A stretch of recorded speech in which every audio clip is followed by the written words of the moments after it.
तो चैप्टर की स्टार्ट वहीं से होती है जहाँ पर यू ने चीफ को फाइनली रियलिटी में आने के लिए मना ही लिया था और वो दोनों पानी से बाहर निकल चुके थे। बाहर निकलते ही चीफ ने फौरन से उसे अपनी जैकेट से कवर कर दिया, जिस पर यू पूछता है कि क्या आपको ठंड नहीं लग रही।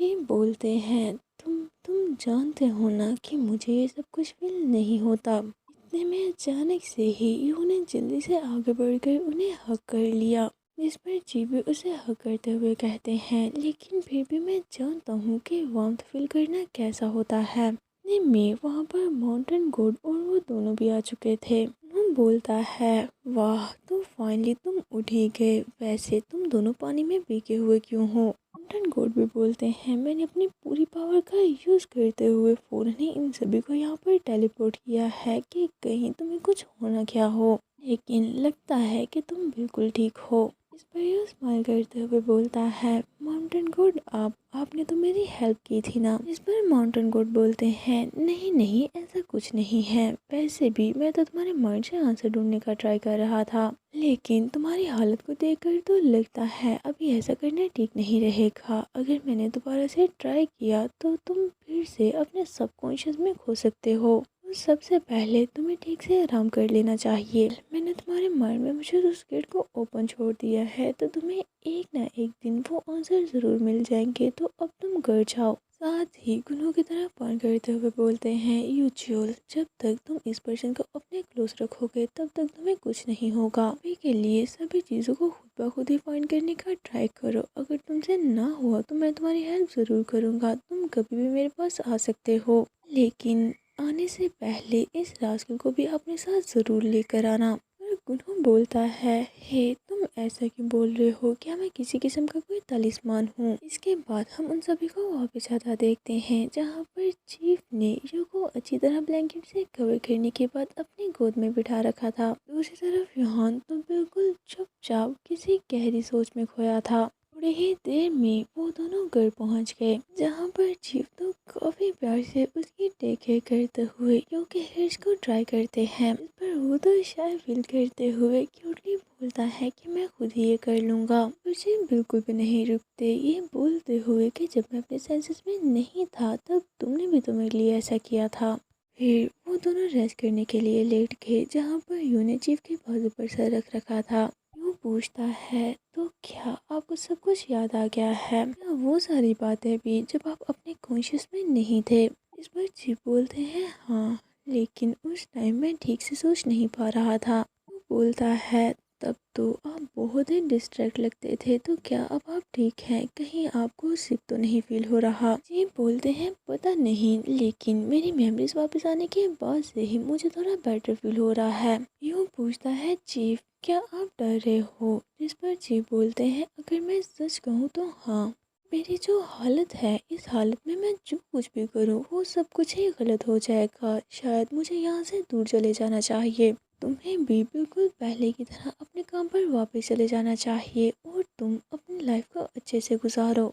काम का सुन के यूँ तो बिल्कुल ही चौंक गया और जल्दी से चिल्लाते हुए उठकर बैठ जाता है। आखिर कितने दिन गुजर चुके हैं, बिना बताए मैं इतनी छुट्टियाँ कैसे कर सकता हूँ। मुझे अभी चीफ को कॉल करनी होगी। जल्दी जल्दी से अपना मोबाइल पकड़कर चीफ को कॉल करता है और सारी सिचुएशन के बारे में बता देता है कि एक प्रॉब्लम हो गई थी जिसकी वजह से मैं आपको नहीं बता पाया। मैं माफ़ी मांगता हूँ, दोबारा ऐसा नहीं होगा। का पूरा ध्यान कॉल पर था। दूसरी तरफ हम चीफ को देखते हैं जिसे कि बिल्कुल भी अच्छा नहीं लगता कि यू उस चीफ से बात कर रहा है। एलसी की वजह से जैसे ही कॉल कट हुई वो तो यू को खींचते हुए दोबारा से बेड पर लिटाकर हक कर लेते हैं, जिनके अचानक से ऐसा करने पर यू का फेस भी रेड हो गया और बोलता है आपने तो मुझे ट्रा ही दिया था। इस पर चीफ पूछते हैं क्या ये वही पर्सन था ना, वही चीफ जो उस दिन हमारे घर आया था। चीफ उसी दिन की बात कर रहे थे जब चीफ यू फोर्सफुली यू के साथ इंटीमेट होने का ट्राई करते हैं, तब चीफ ने बाहर निकलकर अपनी स्नेक होम में आकर यू को बचाया था। ये बात याद आते ही यू बेचारा awkwardly हाँ बोल देता है और एक्सप्लेन करने लग गया कि उस दिन चीफ यू को थोड़ी मिसअंडरस्टैंडिंग हो गई थी। इस पर चीफ ने तो उसे जोर से हक कर लिया और आहिस्ता से बोलते हैं, उस बास्टर्ड के लिए एक्सक्यूज मत बनाओ। आई विश कि मैं दोबारा से बिल्कुल पहले की तरह तुम्हारे साथ काम करने लग जाऊं। काम पर तुम मिस्टर यू और मैं चीफ वोन ही रहूंगा, लेकिन घर पर हम एक दूसरे को नाम से बुलाएंगे। लेकिन दोबारा से मुझे ये भी ख्याल आता है कि तुम उसके साथ सेफ रहोगे, ना कि मेरे साथ। चीफ तो ऐसे बातें करते हुए सैड हो रहे थे, जिसे सुनकर यू अचानक से मुड़ते हुए चीफ के चीफ पर किस कर देता है। यू के ऐसा करने पर पहले तो वो बिल्कुल ही शॉक हो गए। उनकी हार्ट बीट भी काफी ज्यादा फास्ट हो जाती है और वो भी रिप्लाई में यू को किस करते हैं। यू बोलता है, चेन वोंग, मैं सिर्फ और सिर्फ तुम्हें ही लाइक करता हूँ, किसी और को नहीं। तुम्हारी वजह से ही मुझे ब्रेव फील होता है। इस पर चीफ स्लोली स्लोली उसके क्लोज बढ़ते हुए पूछते हैं, क्या तुम्हें डर नहीं लगता? यू बोलता है, बिल्कुल भी नहीं। आपके साथ तो मुझे बिल्कुल भी डर नहीं लगता, बल्कि आपके साथ तो मैं सेफ फील करता हूँ। ऐसे ही बातें करते हुए वो दोनों तो एक दूसरे के बिल्कुल ही क्लोज जाने लगे थे। दूसरी तरफ हम योहान को देखते हैं, जो कि उन दोनों के डोर के बाहर खड़ा था और वह रिंग करने ही वाला था, लेकिन गुनू जल्दी से आकर उसका हाथ पकड़ते हुए रोक लेता है, बोलते हुए कि तुम यहाँ पर क्या कर रहे हो? योहान बोलता है, मुझे माफ़ी मांगनी थी। गुनू बोलता है, ओह अच्छा, बहुत अच्छे, फाइनली तुमने उनसे माफ़ी मांगने की हिम्मत इकट्ठी कर ही ली। लेकिन शायद ये ठीक टाइम नहीं है। वो दोनों तो ऑलमोस्ट वो सब कुछ करने वाले होंगे। इस पर यहाँ तो उस पर चिल्लाने ही लग गया कि आखिर तुम्हारा क्या मतलब है? इतनी मुश्किल से तो मैंने हिम्मत इकट्ठी की थी। मैं बिना माफ़ी मांगे यहाँ से नहीं जाने वाला। मुझे अभी और इसी टाइम उनसे माफ़ी मांगनी है। उन्होंने तो उसे पूरी तरह से इग्नोर करते हुए पकड़ लिया और घसीटते हुए उसे अपने साथ ले जाने लगता है कि क्यों ना तुम सबसे पहले मेरे घर आ जाओ, मैं तुम्हें कुछ स्नैक्स भी दूंगा। वो उसे घसीट रहा था कि अचानक से ही योहान तो अपनी एनिमल फॉर्म में कन्वर्ट हो जाता है, जो कि एक लिजर्ड था। इसे देख कर वो बेचारा तो काफ़ी ज़्यादा शौक हो जाता है। दूसरी तरफ हम चीफ और यू को देखते हैं, जिन्होंने सच में वो सब कुछ करना स्टार्ट कर दिया था। चीफ काफ़ी पैशनेटली उसे टच कर रहे थे, जिस पर यू कांपती वॉइस में बोलता है, ये हमारा फर्स्ट टाइम नहीं है, तो आप इतना टर्न ऑन क्यों हैं? थोड़ा आराम से। पर चीफ आहिस्ता से उसके कान में बोलते हैं, क्या तुम जानते हो कि तुम और मैं, हम दोनों इस टाइम अपने पूरे होश में हैं। जब से तुम अपनी सेकंड लाइफ में पैदा हुए हो, तब से लेकर अब तक ये फर्स्ट टाइम है जब हम दोनों ने पूरे होश में वो सब कुछ किया हो। ऐसे ही वो दोनों अपनी एक ब्यूटीफुल और इंटेंस नाइट स्पेंड करना स्टार्ट करते हैं। फिर हम मॉर्निंग में देखते हैं, जैसे ही वो दोनों अपनी नींद से उठे तो यूँ दोबारा से चीफ को किस करने लग गया। इस पर चीफ बोलते हैं, क्या कल रात की वजह से तुम थके हुए नहीं हो? पर यूँ तो हंसने लग गया, ये बोलते हुए कि अगर सच कहूँ तो मैं सोच रहा हूँ काश कि आज मैं काम से छुट्टी कर पाता। बोलते हैं, तो फिर तुम ऐसा क्यों नहीं कर लेते? लेकिन यूँ तो जल्दी से उठकर बैठ गया कि नहीं, मैं ऐसा करना चाहता तो हूँ, लेकिन मुझे काम पर जाना ही होगा। अच्छा रहेगा कि मैं अभी उठकर जाने के लिए रेडी हो जाऊँ। देव को तो यू की ये बात बिल्कुल भी अच्छी नहीं लगी थी, लेकिन वो उसे कुछ नहीं कहते, बस चुपचाप उसे घूरने लगते हैं। उसी तरफ यू बेचारे की हालत भी काफ़ी ख़राब थी, क्योंकि कल रात की वजह से उसकी पूरी बॉडी बाइट मार्क से बढ़ चुकी थी। लेकिन फिर भी वो रेडी होने लग गया। इसमें अचानक से चीफ भी उसके पास आकर उसकी हेल्प करने लग गए। ऐसा करते हुए वो दोनों दोबारा से किस करने लगते हैं। उनका तो बिल्कुल भी मन नहीं था कि यू यहाँ से जाए। वो उसे हक करते हुए पूछते हैं, क्या सच में तुम्हें जाना ही होगा? इस पर यू पूछता है, आपको क्या हुआ है? चीफ बोलते हैं, मैं तुम्हारे लिए परेशान हूँ। तुम सच में नहीं रुकने वाले तो एट लीस्ट मुझे तुम्हें ऑफिस तक छोड़ने तो दो। वो बोलता है, क्या होगा अगर वहाँ पर किसी ने आपको पहचान लिया तो? ये बोलते हैं, तो मैं एक हेड और मास्क भी पहन लूँगा, ताकि कोई भी मेरा फेस ना देख पाए, बिल्कुल पहले की तरह। लेकिन ये तो अभी भी नहीं मान रहा था कि ऐसा करना बहुत रिस्की होगा।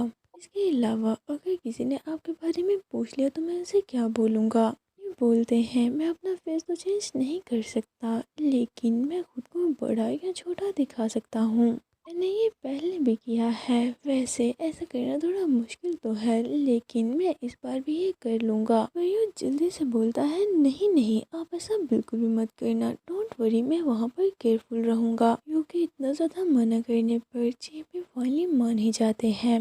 नेक्स्ट सीन में हम यू को ऑफिस में देखते हैं, जो कि इस टाइम चीफ यू के सामने खड़ा था, बहुत ज़्यादा थका हुआ। उसे बोल रहे थे, वाह जरा देखो तो यहाँ पर कौन आया है, वो पर्सन जिसे काम की कोई नहीं पड़ी। अभी बस कुछ ही दिन गुजरे थे, लेकिन यू को तो ऐसा फील हो रहा था कि जैसे उसे चीफ यू को देखे सदियां गुजर गई हो। वो बस चीफ से माफी मांगता है। यू बोलते हैं, ये थोड़ा अजीब है, पहले तो स्नेक की सेंट थोड़ी कम थी। उस टाइम अगर तुम ये बोलते कि वो मर चुका है तो मैं तुम्हारी बात पर बिलीव कर लेता, लेकिन अब जबकि मैं तुम्हें देख रहा हूँ, अब तो उसकी सेंट टाइम के साथ साथ काफ़ी ज़्यादा स्ट्रॉन्ग हो चुकी है। क्या तुम्हारे स्वीट हार्ट ने कोई मैजिकल पोशन या कोई ऐसी चीज़ ली है जिसकी वजह से वो अचानक से ठीक हो गया? वो इतना हेल्दी हो गया है कि मिस्टर यू, तुम इतने दिनों से उसके साथ वो सब कुछ करने में बिजी थे। ये सुनकर ये बेचारा तो काफ़ी ज़्यादा एम्बेरस हो गया और उन्हें मना करने लग जाता है कि नहीं सर, ऐसी कोई बात नहीं।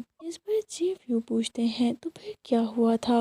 मैं सच कहूँ तो मुझे लग रहा था कि शायद तुम्हारा कोई एक्सीडेंट हो गया है और तुम ऑलमोस्ट मरने ही वाले हो, लेकिन तुम तो यहाँ पर बिल्कुल ठीक सलामत खड़े हो। कैस तुम इतने भी अनलकी नहीं। अनलकी का सुनकर यू थोड़ा कंफ्यूज हो गया, जिसे देखकर चीफ बोलते हैं, तो क्या तुम्हें इस बारे में नहीं पता? तुम तो पूरी तरह बैड लक से घिरे हुए हो। लास्ट टाइम तुम्हें देखकर मैं तो काफ़ी ज़्यादा वरीड हो गया था, क्योंकि ये बैड लक दिन ब दिन सीरियस होता जा रहा है। मैंने इसीलिए तुमसे कुछ नहीं कहा, क्योंकि मुझे लगा कि वो ब्लैक स्नेक स्पिरिट सब कुछ हैंडल कर लेगी, लेकिन लगता है कि तुम अभी भी पूरी तरह से ठीक नहीं हुए हो। जिसे सुनकर यू ने तो सैडली अपना फेस झुका लिया।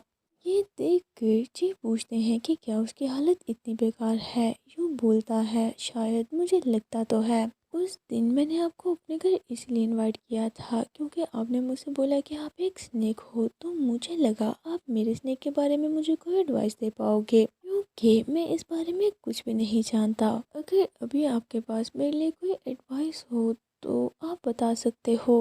इस पर जी बोलते हैं, वेल, ये इतना भी बुरा नहीं है, मुझे नहीं लगता कि तुम इतनी जल्दी मर पाओगे। अगर तुम मुझे सब कुछ सच सच बता दो तो शायद मैं तुम्हारी हेल्प ही कर दूँ, क्योंकि तुम मेरे टाइप के हो। एक्चुअली उस दिन तो मेरी मिसअंडरस्टैंडिंग की वजह से तुम बस कंफ्यूज हो गए थे। मुझे नहीं पता था कि वो ब्लैक स्पिरिट एक इमोगी है, ना कि बस एक स्नेक। सुन के यूं चौंकते हुए पूछता है, तो क्या आप दोनों एक जैसे नहीं हो? फिर जीव उसे बताने लगते हैं कि मैं कोई इमोगी नहीं हूँ, वो और मैं, हम दोनों पहले स्नेक ही हुआ करते थे। वो अपनी बात बता ही रहे थे कि इतने में उसे कॉल आ जाती है।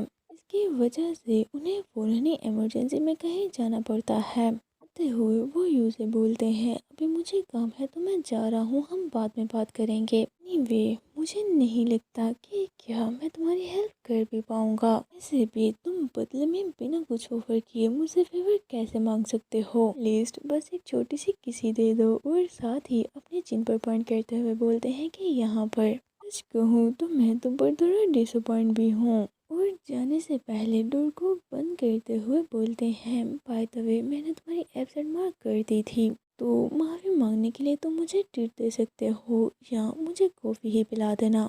यो को तो बिल्कुल भी नहीं लगा था कि चीफ उसके बारे में ऐसा सोचते हैं। वो बेचारा शौकिंगली उन्हें बोल देता है, oh thank you sir. Next day you तो सच में उनके लिए कॉफ़ी ले आया था, जिसे लेकर चीफ स्माइल करते हुए बोलते हैं, मुझे लगा नहीं था कि तुम ये ले आओगे। Anyway thank you.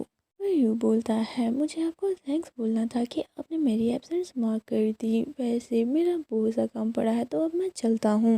यू वरीली पूछते हैं, कहीं तुम ओवर टाइम तो नहीं करने वाले? यू बोलता है, शायद। इफ यू बोलते हैं, तुम टाइम पर घर जाना, एट लीस्ट अभी के लिए तो तुम्हें टाइम पर ही जाना चाहिए। इसके बाद हम यू को देखते हैं, जो कि घर वापस आ रहा था, ये सोचते हुए कि मैं ऑलमोस्ट घर पहुंच चुका हूं और अभी तक मुझे कुछ नहीं हुआ है। मोबाइल यूज़ करने की वजह से उसका ध्यान नहीं रहता। अचानक से उसका पैर किसी से टकरा गया और वो तेजी से गिरने लगता है। लेकिन इससे पहले कि गिरने की वजह से उसे चोट लगती, किसी ने जल्दी से आकर उसे पकड़ लिया। वो कोई छोटा बच्चा था जिसने अपने फेस को मास्क और हेड से कवर कर रखा था। वो बचाने के लिए उसे थैंक्स कहने लगा, लेकिन वो तो जल्दी जल्दी में वहाँ से चला जाता है। ये उसे रोकने का भी ट्राई करता है, लेकिन वो नहीं रुकता। इस पर यू भी उसके पीछे जाने लगा, लेकिन अचानक से ही वो कहीं गायब हो गया। जब यू घर पहुंचा तो हम देखते हैं चीफ उसके लिए कुकिंग कर रहे थे और यू को देखकर जल्दी से उसके पास आ जाते हैं और स्माइल करते हुए पूछने लगे, तुम्हारा आज का दिन कैसा था, क्या सब कुछ ठीक रहा। इस पर यू भी स्माइल करते हुए बोलता है, हाँ कोई भी प्रॉब्लम नहीं हुई। पर यू भी उनसे उनके दिन के बारे में पूछता है, जिस पर चीफ बोल देते हैं कि बस हमेशा की तरह। और साथ ही उसके फेस पर एक स्वीट सी किस करते हुए बोलते हैं, डिनर ऑलमोस्ट रेडी है तो जाओ जल्दी से चेंज कर लो। हम उन दोनों को डिनर करता देखते हैं, जहाँ पर चीफ पूछते हैं, अगर तुम्हें कुछ भी चाहिए या तुम्हारा कुछ भी मन करे तो मुझे ज़रूर बताना, मैं वो तुम्हारे लिए कुक कर दूंगा। जिस पर यू भी हंसते हुए बोल देता है कि मुझे लगा था आप पहले से ही मेरे सभी फेवरेट फूड्स के बारे में जानते हैं। ऐसे क्या थोड़ी देर पहले आप बाहर गए थे। जी बोलते हैं, नहीं मैं तो तुम्हारे लिए डिनर बना रहा था, लेकिन तुम ऐसा क्यों पूछ रहे हो। इस पर यू स्माइल करते हुए बोलता है, शायद जिस पर्सन ने मुझे गिरने से बचाया था उसे देखकर मुझे लगा कि शायद वो आप हो। वो मुझसे छोटा था और थोड़ा यंग भी लग रहा था। पर चीफ उसे फूड सर्व करते हुए बोलते हैं, तो क्या तुम्हें लगा कि वो मैं हूँ, फिर तो हम दोनों एक जैसे ही लगते होंगे। पर यूँ बोलता है, हाँ उसे देखकर तो मैं इमेजिन करने लग गया कि आप यंग होने के बाद कितने क्यूट लगोगे। ये सोचकर कि वो आप हो मैं तो ऑलमोस्ट उसे हक ही करने वाला था। वो ये बोल ही रहा था कि इतने में जीव अपनी पावर का यूज़ करते हुए खुद को छोटा कर लेते हैं। यानी कि वो बच्चा जिसने थोड़ी देर पहले यू को गिरने से बचाया था वो कोई और नहीं बल्कि चीवी थे, जो कि सीक्रेटली यू को प्रोटेक्ट कर रहे थे अपना बेस बदल कर। ये देख के यू को तो वो बहुत ही क्यूट लगते हैं, जिस पर वो तो बड़ी सी स्माइल करने लग गया। उसी तरफ चीव तो एम्बैरेस फील करते हुए अपने फेस पर हाथ रख लेते हैं, जिस पर यू अपनी सीट से उड़ते हुए चीव के पास आ गया। उन्हें भी अपनी सीट से पकड़कर खड़ा करते हुए हक कर लेता है। इसमें ये हक काफ़ी स्वीट था। वो दोनों तो बहुत ही कोजी हो रहे थे। यू स्माइल करते हुए बोलता है, मैं हमेशा से आपको ऐसे ही टाइटली हक करना चाहता था, इसलिए जब भी मैं आपको हक करता हूँ तो आपकी हाइट की वजह से मुझे ऐसा लगता था जैसे कि मैं आपके साथ लिपट रहा हूँ। इस पर जीप उसके सामने आते हुए बोलते हैं, थोड़ी देर पहले तो तुमने ऑलमोस्ट खुद को हर्ट कर ही लिया था। यूँ बोलता है, क्या तब जब मैं गिरने वाला था। नहीं वो तो बस एक छोटी सी ठोकर थी। ये बोलते हैं, तुम तो पूरी तरह अपने फ़ोन में खोए हुए थे और कोई ध्यान नहीं था तुम कहाँ पर जा रहे हो। ये सुन के यूँ तो हंसते हुए पूछता है, तो आप कब से मुझ पर नज़र रखे हुए थे, ज़रा बताएं तो। बोलते हुए वो जीप के सिर पर पैर भी करता है, लेकिन जीप तो उसे जॉब छोड़ने का बोलने लगे। हाँ तुम थोड़ी देर तक अपने जॉब से ब्रेक ले लो। वो तो यू की वजह से काफ़ी वरीड थे, लेकिन यू को तो उन्हें देखकर काफ़ी क्यूट लग रहा था, शायद इस वजह से कि इस टाइम उनकी हार्ट यू से थोड़ी कम है। और बस उन्हें मना कर देता है कि नहीं मैं ऐसा नहीं कर सकता, मुझे मेरा काम बहुत पसंद है। वैसे आज जीवियो ने मुझे कुछ बोला था। जीवियो का नाम सुनकर हमारे चीफ तो मुंह बनाते हुए पूछते हैं, कहीं दोबारा से उसने तुम्हारे साथ फ्लर्ट तो नहीं किया। इस पर यू भी चौंक गया, क्योंकि किया तो उन्होंने ऐसा ही था, लेकिन वो अभी जीव को मना कर देता है कि नहीं नहीं ऐसी कोई बात नहीं थी। उसने बताया कि वो कोई अमोगी नहीं है। क्या वो एक स्नेक माउंटेन गोट है। उस माउंटेन गोट ने तो हमें बताया था कि वो माउंटेन नहीं छोड़ सकता, तो इसने माउंटेन कैसे छोड़ दिया। इस पर चीफ बताते हैं कि नहीं वो चीज़ एक इवल स्पिरिट है, ना कि माउंटेन गोड। इवल स्पिरिट का सुन के यू बेचारा तो चौंक गया और थोड़ा घबराते हुए पूछता है, क्या वैसा क्रीचर जो लोगों को फंसाकर उन्हें खा जाते हैं। ऐसे अगर सोचा जाए तो उसने मुझे फंसाकर खाने की कोशिश नहीं की है। जैसे ही उसे ये रियलाइज हुआ कि उसने अभी भी ये क्या बोल दिया है, जल्दी से बात को पलटने लगता है। लेकिन चीफ तो सारी बात समझ चुके थे कि उसने सच में यू के साथ फ्लर्ट किया है। ये रियलाइज करके उन्हें तो काफ़ी गुस्सा आने लग गया था। वो सीरियसली यू की तरफ देख रहे थे कि इतने में डोर बेल रिंग होने लगती है। इस पर यू उन्हें छोड़कर जल्दी से डोर ओपन करने चला गया। जैसे उसने डोर ओपन किया तो हम बाहर यूहान को देखते हैं, जो कि इस टाइम काफ़ी ज़्यादा घबराया हुआ था। उसने जल्दी से अंदर आकर डोर बंद कर लिया और यू से रिक्वेस्ट करते हुए बोलता है कि प्लीज़ मुझे छुपा लो। थोड़ा टाइम में पीछे जाते हैं और देखते हैं कि असल में उसके साथ क्या हुआ था। जब उन्होंने उसे लेजर फॉर्म में देखा तो उसे देखकर वो जल्दी से उसे अपने हाथ में पकड़ लेता है। रोहान ने काफ़ी ट्राई किया खुद को छुड़ाने का, लेकिन गुनहो उसे बिल्कुल भी नहीं छोड़ता और कहीं ले जाने लगा। एक्साइटिंगली स्माइल करते हुए उसे एक ग्लास बॉक्स में डाल दिया और पूछने लग जाता है कि तुम्हें ये जगह कैसी लगी। उस तरफ यूहान तो उसकी इस हरकत से गुस्से में आ गया और चिल्लाते हुए बोलता है, आखिर तुम क्या कर रहे हो। वो बोलता है, क्या तुम्हें पता है कि मेरे पास एक लेजर हुआ करती थी। वो मेरे पास एलिमेंट्री स्कूल में थी, लेकिन 1 साल पहले उसकी डेथ हो गई। हिम्मत ही नहीं हुई कि मैं उसका ये टैंक फेंक सकता। इसी वजह से मैंने इसे अच्छे से क्लीन करके अपने पास रख लिया। उसे अपनी लेजर की बातें बताने लग जाता है। यूहान चिल्लाने लग गया कि बस बहुत हुआ, तुमने मुझे यहाँ पर लॉक क्यों किया है, मुझे अभी यहाँ से बाहर निकालो। उन्होंने बोलता है, लेकिन क्यों, मेरे ऐसा करने के कई रीज़न हैं। सबसे पहली बात, तुम तो उन दोनों को डिस्टर्ब करने वाले थे।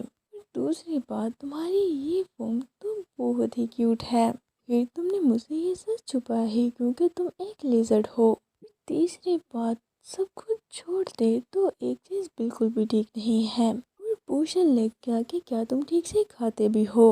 तुम ह्यूमन फॉर्म में थे तब मैंने तुम्हें कुछ नहीं बोला, लेकिन ज़रा इस फॉर्म में अपनी लेग और अपनी स्किन को तो देखो। इस पर गुनहू बोलता है, मैं हमेशा से ऐसा ही दिखता हूँ, मुझे माफ़ कर दो, मैं छोटा और अगली हूँ, तुम जर्क कहेंगे, मुझे छोड़ो अब। गुनहू बोलता है, मैंने ये तो नहीं कहा कि तुम अगली हो, तुम्हारा फेस काफ़ी क्यूट है और तुम्हारा कलर भी काफ़ी ब्यूटीफुल। देखा जाए तो नेचुरली तुम काफ़ी ब्यूटीफुल हो, बस तुम ठीक से खाना नहीं खाते। यहीं रुको, मैं अभी तुम्हारे लिए कुछ हेल्दी मंगाता हूँ। जो कि मेरी योजा खाती थी। वैसे मैंने उसे एक बॉयफ्रेंड के साथ रखने का भी ट्राई किया था, लेकिन वो बहुत स्ट्रॉन्ग थी, इतनी ज़्यादा कि वो उसे मार मार कर ही भगा देती। लेकिन वो ऑर्डर नहीं कर पाता क्योंकि काफ़ी रात हो चुकी थी, जिस पर वो खुद से उठकर उसके लिए खाना लेने जाने लगता है। जाते हुए वो अच्छे से यूहान को फ़ोन भी करता है कि बिल्कुल भी इस टैंक को मत तोड़ना, ये मेरे योजा की आखिरी निशानी है। ये बोलकर वो तो वहाँ से चला गया था, लेकिन जल्द ही यूहान को रियलाइज हो गया कि आखिर गुनहो से क्यों उन दोनों के घर में जाने से मना कर रहा था, क्योंकि वो वहाँ पर उन दोनों की वॉइस क्लियरली सुन पाता है, जो कि रात को वो दोनों सोए थे। उसे याद करते हुए वो उन्हें बोलता है, तुम दोनों तो बहुत देर तक लगे हुए थे।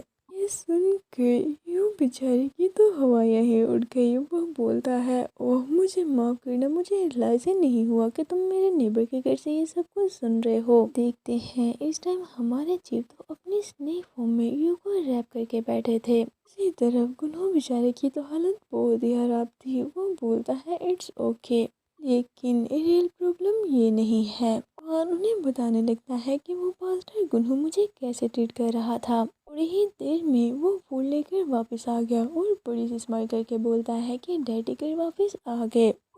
मुझे माफ़ करना, मैं ये हमेशा ही योजा को बोला करता था। एनीवे, ज़रा ये तो देखो मैं तुम्हारे लिए क्या लेकर आया हूँ। उस तरफ यूहान तो आराम से उस टैंक में सोया हुआ था। गुनहो की वॉइस सुनकर जैसे ही उसने गुनहो की तरफ देखा तो वो बेचारा डर के मारे चिल्लाने लग जाता है और जल्दी से जाकर एक कॉर्नर में छुप गया, क्योंकि गुनहो के हाथ में एक इंसेक्ट था। उन्हें इंसेक्ट टैंक के अंदर रख दिया। दूसरी तरफ यहाँ तो उसे बचते हुए टैंक के ऊपर ही चढ़ गया और बोलता है, हे ये तो एक इंसेक्ट है, आखिर तुमने इसके ऊपर ये वाइट वाइट क्या लगाया है। गुनहो बोलता है, ये कैल्शियम पाउडर है, तुम्हारे लिए अच्छा है तो तुम इसे खा लो। इस पर गुनहो तो उसे खाने से मना करने लग गया, क्योंकि वो इंसेक्ट बिल्कुल भी नहीं खाता। गुनहो बोलता है, कहीं ऐसा तो नहीं ये बहुत बड़ा है, चलो मैं तुम्हारे लिए छोटे वाला लेकर आता हूँ।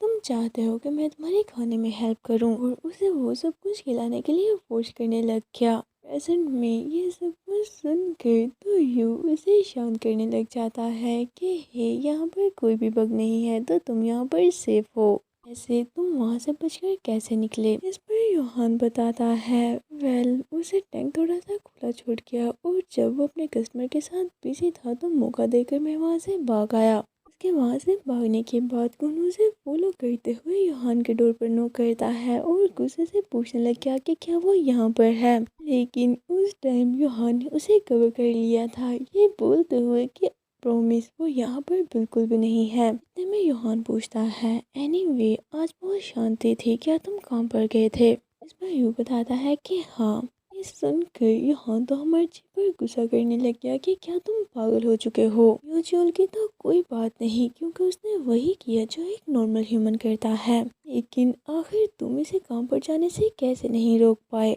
फिर जी बोलते हैं वो मैंने इसे मना तो किया था। देख कर यू भी ऑकवर्डली स्माइल करते हुए बोलता है हे परेशान होने की कोई बात नहीं, सब कुछ ठीक था, यहाँ तक कि चीफ ने मुझे ओवर टाइम भी नहीं करने दिया। व्यू का सुनकर योहान तो और भी गुस्से में आ जाता है कि ये वही चीफ है ना तुम्हारा बॉस, या तुम्हारा बॉस तुम्हारी सिचुएशन के बारे में जानता है? वो बताता है कि हाँ वो भी एक स्नेक है ना, मुझे अभी अभी पता चला कि वो एक इविल स्पिरिट है।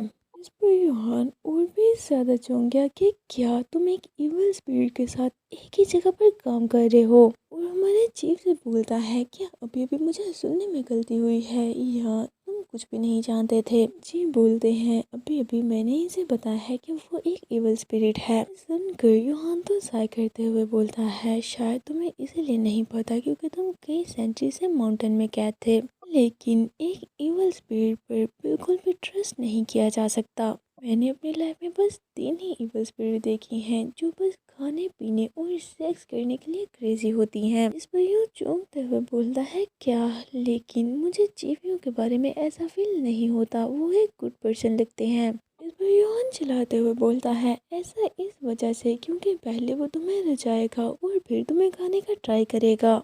पर यू बोलता है नहीं ऐसा नहीं हो सकता, अगर वो मुझे खाना चाहता तो वो इसीलिए ऐसा कर सकता था, लेकिन आज उसने बोला उसे तो लगता है जैसे कि उसने गिव अप कर दिया हो। पर योहान चिल्लाते हुए बोलता है अगर उसने गिव अप कर दिया तो इसका मतलब यही है कि अब वो तुम्हें पहले से कहीं ज्यादा बुरी तरह से खाना चाहता है, तुम्हें अभी अपनी जॉब छोड़नी होगी, ये बहुत डेंजरस है। उसी तरफ यूँ तो अभी भी स्माइल करते हुए बोल रहा था नहीं ऐसी कोई बात नहीं, एक बार मुझे एक फेवर चाहिए थी तो उसका मैंने ही उन्हें बोला था, लेकिन उन्हें थोड़ी मिसअंडरस्टैंडिंग हो गई।